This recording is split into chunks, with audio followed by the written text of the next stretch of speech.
Hello everyone, this is Albert Espinoza, and this is my presentation for Concepts and Theories in Public Administration.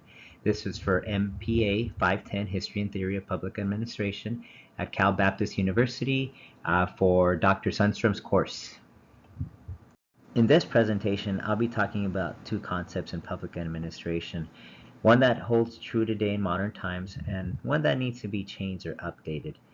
The first will be Mary Parker Follett's reciprocal relationships and how I feel it applies at the city of Rancho Cucamonga in today's times.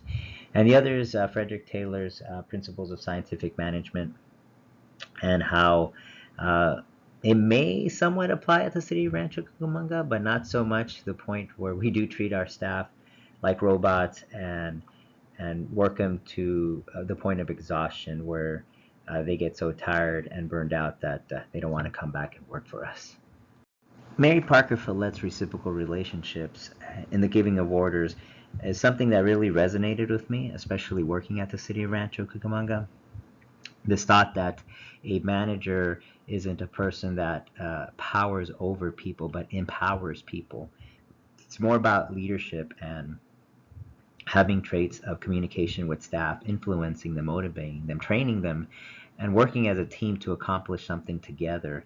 I really liked Mary Parker Follett's, in the giving of orders where she touched on when someone makes a mistake, it's not about blaming them, but using that as an educational moment to teach people, hey, this is what you did wrong. However, this is how you can learn from it and not make that same mistake again.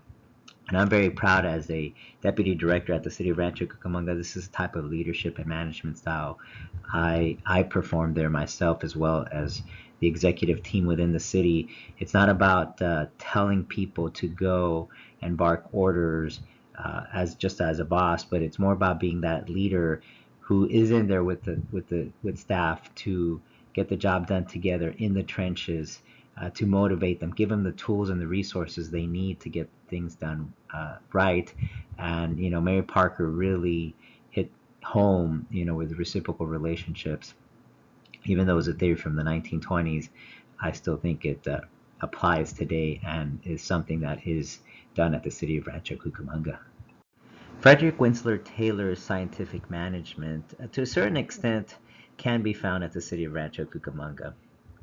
We do have a hierarchy, within the engineering department where we've got engineering techs, associates, senior engineers, principals, deputy directors, and the director.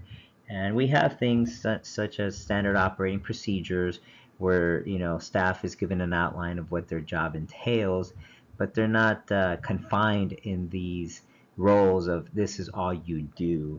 It's interesting, Frederick Taylor talks on, workers and managers. Managers should be overseeing the workers to ensure they're doing their best.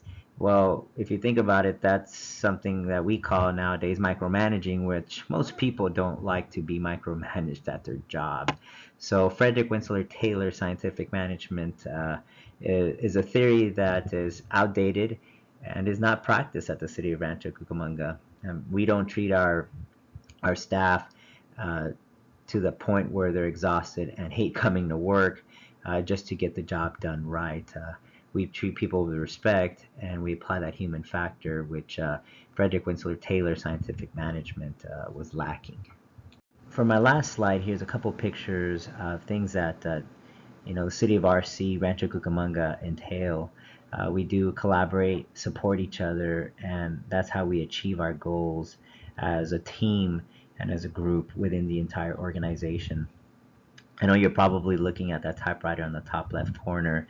A little bit of scientific management. We do have a position at the city of Rancho Cucamonga, which is an executive assistant. And it's interesting, in order to be that, you have to qualify by taking a typing test where you have to type so many words per minute. So there's still a little bit of scientific management found within the city, but I don't think to the extent Mr. Taylor would have appreciated. So I hope you enjoyed my presentation. Can't wait to hear from you, and you have a great day. Thank you.